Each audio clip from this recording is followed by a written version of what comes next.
Hi friends, welcome to Sakthi's kitchen. எல்லோரும் நல்லா இருக்கீங்களா? ரொம்ப ஹாப்பியாக இருக்குங்க இன்னைக்கு. ஏன்னா ஒரு 1 மந்த் முன்னாடி இட்லி மாவு எப்படி ப்ரிப்பேர் பண்ணுறதுன்னு யூடியூப்பில் போட்டிருந்தேன். அதுக்கு ஒரு சூப்பராக வேல்யூவபிளான ஒரு கமெண்ட் போட்டிருக்காங்க ஒரு சிஸ்டர், நல்லா வந்திருக்குன்னு. ஸோ ட்ரை பண்ணி பார்த்ததுக்கு ரொம்ப தேங்க்ஸுங்க. ரொம்ப தூரல் போடுது. இந்த கிளைமேட்டுக்கு பஜ்ஜி சுட்டு சாப்பிட்டா எப்படி இருக்கும்? சூப்பராக இருக்கும். வாங்க பஜ்ஜி செஞ்சு சாப்பிடலாம். வீட்டிலே ப்ரிப்பேர் பண்ணி சாப்பிட்டோன்னா ரொம்ப அருமையாக வரும். வாங்க செஞ்சு பார்த்துட்டு நல்லா வந்ததுன்னு போட்ட கமெண்ட்டுக்கு ரொம்ப நன்றி சொல்லிக்கிறேன் சிஸ்டர். பஜ்ஜி மாவு கடையில் வாங்குறத விட நம்மளே ப்ரிப்பேர் பண்ணி செய்யும்போது ஹெல்த்தியாகவும் இருக்கும், டேஸ்ட் இன்னும் அதிகமாக இருக்கும். நீங்கள் ஒரு முறை ட்ரை பண்ணி பாருங்கள். பஜ்ஜி மிக்ஸ் ரெடி பண்ணிக்கலாம். 1 கப் கடலை மாவு, நல்ல குவாலிட்டியான கடலை மாவாக எடுத்துக்குங்க. உங்களுக்கு எவ்வளோ தேவையோ அவ்வளோ எடுத்துக்குங்க. 1 கப் கடலை மாவு, இது 4 பேர் தாராளமாக சாப்பிடலாம். இதில் பச்சரிசி மாவு சேர்த்துக்கலாம். இந்த பச்சரிசி மாவு 2 ஸ்பூன் சேர்த்துக்கலாம். கிறிஸ்பாக நல்லா வரும். எண்ணெய் அதிகமாக இழுக்காது, ஆயில் கம்மியாக தான் குடிக்கும். தேவையான அளவு உப்பு போட்டுக்கலாம். ஒரு 2 பிஞ்ச் இட்லி சோடா போட்டுக்கலாம். இது சாஃப்டாக ஆகும். இஞ்சி பூண்டு பேஸ்ட் 1 ஸ்பூன் சேர்த்துக்கோங்க. ஜீரணமாகும், நல்ல டைஜஸ்ட் ஆகும், உடம்பு ஹெல்த்தியாக இருக்கும்.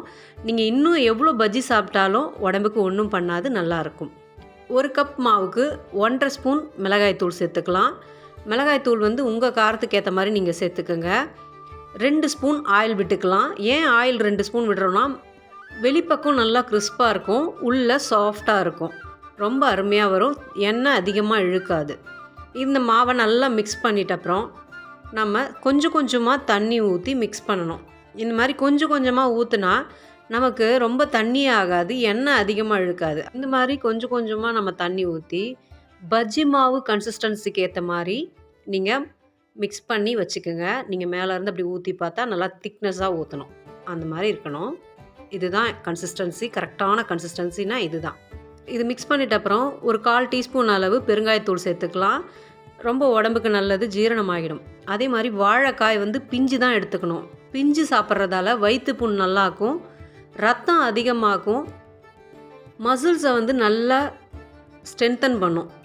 அதாவது நம்ம உடம்பை நல்லா வலுவாக்குங்க. பிஞ்சுக்கு அவ்வளோ ஒரு நன்மை அதிகமாக இருக்குது. நான் கொஞ்சம் திக்னஸாகவே கட் பண்ணி வச்சுருக்கேன். சப்போஸ் உங்களுக்கு தின்னாக வேணும்னா நீங்கள் கட் பண்ணிக்கலாம், நோ இஷ்யூஸ். திக்னஸாக சாப்பிட்றது தான் பஜ்ஜிக்கு சூப்பராக இருக்கும். இப்போது கடலை எண்ணெய் வச்சுட்டேன். கடலை எண்ணெய் காயட்டும். ஸ்லைஸ் பண்ணி வச்ச வாழைக்காவை நம்ம தண்ணியிலேருந்து எடுத்து இந்த மாதிரி ஒரு பிளேட்டில் வச்சுக்கலாம். எண்ணெய் காஞ்சிருச்சான்னு டெஸ்ட் பண்ணுறதுக்கு 1 ட்ராப் விட்டு பாருங்கள், உடனே மேலே வந்துடும். அதுதான் கரெக்டான கன்சிஸ்டன்சி. இப்போ வாழைக்காய் ஸ்லைஸை எடுத்து இந்த பஜ்ஜி மாவில் டிப் பண்ணி நம்ம பஜ்ஜி போட்டுடலாம். எண்ணெய் ரொம்ப சூடாக இருக்கக்கூடாது, மிடில் ஃப்ளேமில் இருக்கணும். இதே மாதிரி எல்லாமே பஜ்ஜி போட்டு எடுத்துக்கலாம். ரொம்ப டேஸ்ட்டாக சூப்பராக வருங்க. சீக்கிரமாக குயிக்காக செஞ்சிடலாம் நம்ம வீட்டில் குழந்தைங்களுக்கு. இந்த மாதிரி எல்லாத்தையும் நம்ம போட்டுக்கலாம். பவுல் உங்களுக்கு ஏற்ற மாதிரி நல்லா குழியாக இருக்க பவுலாக மாவு போட்டு வச்சுக்கோங்க. அப்போ தான் பஜ்ஜி நல்லா டிப் பண்ணி எடுக்கிறதுக்கு நல்லா வரும். இப்போது ஒரு பக்கம் வெந்துருச்சு, திருப்பி விட்டுக்கலாம் எல்லா பஜ்ஜும். இதே மாதிரி ஒரு 3 டைம் நீங்கள் திருப்பி இந்த மாதிரி எடுத்திங்கன்னா நல்லா வருங்க, சூப்பராக வரும். ஃபஸ்ட் டைம்லேயே அவ்வளோ சூப்பராக வரும்.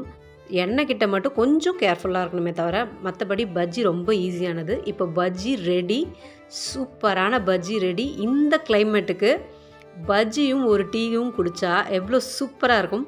நான் மீதி பஜ்ஜியும் போட்டு எடுத்துகிட்டு வந்துடுறேங்க. இதே மாதிரி தான் எல்லாமே டிப் பண்ணி நம்ம போட்டுக்கணும். உங்களுக்கு கலர் வேணும்னா காஷ்மீர் மிளகாத்தூள் சேர்த்துக்குங்க. பாருங்கள், சூப்பரான பஜ்ஜி ரெடி. வாழைக்காய் பஜ்ஜி அருமையாக வந்திருக்கு பாருங்கள். மேலே கிறிஸ்பாகவும் உள்ள சாஃப்டாகவும் அவ்வளோ அருமையாக இருக்குங்க பஜ்ஜி. குயிக்காக உடனே ஒரு 5 to 10 மினிட்ஸில் ஈஸியாக செஞ்சிடலாம் பஜ்ஜி. நீங்களும் சாப்பிட்டு என்ஜாய் பண்ணுங்கள். 1 கப்பு கடலை மாவுக்கு கிட்டத்தட்ட 15 பீஸ் பஜ்ஜி எனக்கு கிடச்சிது. நீங்களும் இதே மாதிரி சாப்பிட்டு என்ஜாய் பண்ணுங்கள். நம்ம ரெடிமேட் மிக்ஸை விட வீட்டில் செய்கிறது அவ்வளோ ஹெல்த்தியாக இருக்கும். இப்போது புட்டு காமிக்கிறேன். எவ்வளோ சூப்பராக இருக்குது பாருங்கள். நம்ம வீட்டிலே செய்கிறதால ஒரு ஹெல்த்தியான பஜ்ஜும் கிடச்சிருது. இஞ்சி பூண்டு பேஸ்ட்டு இதெல்லாம் நம்ம சேர்க்குறதால ரொம்பவே அட்டகாசமான டேஸ்ட்டில் இருக்குங்க. சூப்பராக இருக்குது பஜ்ஜி. நானும் சாப்பிட்டுட்டு என்ஜாய் பண்ணுறேன். நீங்களும் இதே மாதிரி செஞ்சு சாப்பிட்டு என்ஜாய் பண்ணுங்கள். உங்களுக்கு இந்த வீடியோ யூஸ்ஃபுல்லாக இருந்தால் ப்ளீஸ் லைக் பண்ணுங்கள், ஷேர் பண்ணுங்கள், சப்ஸ்கிரைப் பண்ணுங்கள். தேங்க்ஸ் ஃபார் வாட்சிங்.